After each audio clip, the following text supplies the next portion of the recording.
Hey guys, I am here with this. This is the 2023 Mazda CX-50. Let's get to it. Hey guys, so I just got in this CX-50, hadn't been in it before, tried to stay away from the photos, and I just thought I'd give you guys some of my first impressions.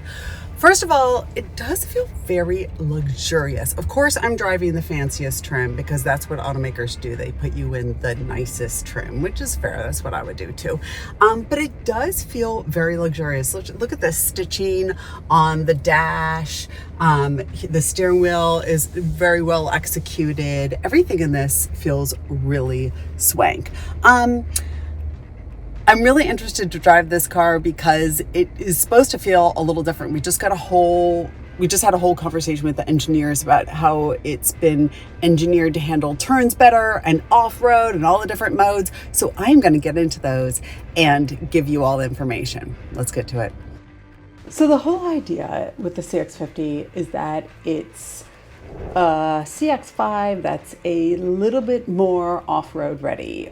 But it turned out that by the time I drove this thing, it turned out to be a lot more off-road ready. So like all the CX Mazdas, it comes with standard all-wheel drive.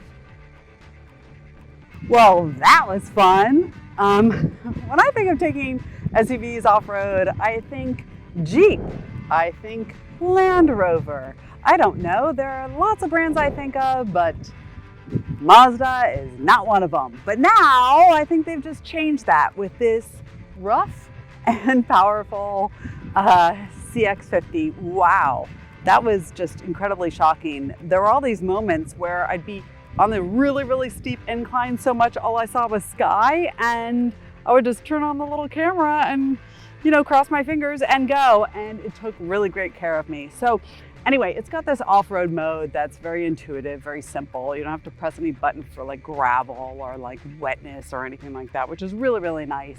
And it's also just nice to know if you go camping and you take the family that you don't have to be limited by the type of terrain that you're going to encounter. And most importantly, and this is what irritates me about people who buy off-road vehicles, including my husband, is you buy this car to go off-road, but really 99% of the time you're just driving on pavement. And guess what? That can be uncomfortable when you have to listen to those nubby tires and that weird suspension, not to mention the gas mileage. Gas is expensive these days. Who wants to pay for that? Not this woman. Anyway, this thing is full of surprises. Let me tell you a few more things. Okay guys, I just spent the last few minutes towing this thing filled with concrete. It's 3,500 pounds, which is a lot. And I hadn't towed anything in a really long time, so honestly I was a little bit nervous. But the Mazda towing mode made it super easy and intuitive, so that's a good thing.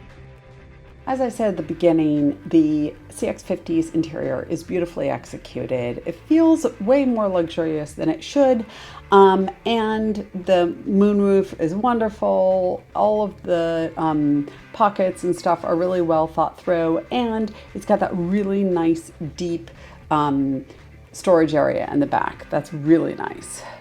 The one thing that was disappointing was the infotainment. So as you've seen in my other Mazda videos, I'm not a huge fan of Mazda's infotainment system. It's not intuitive. There are a lot of buttons that do nothing, and it takes you a long time to learn it.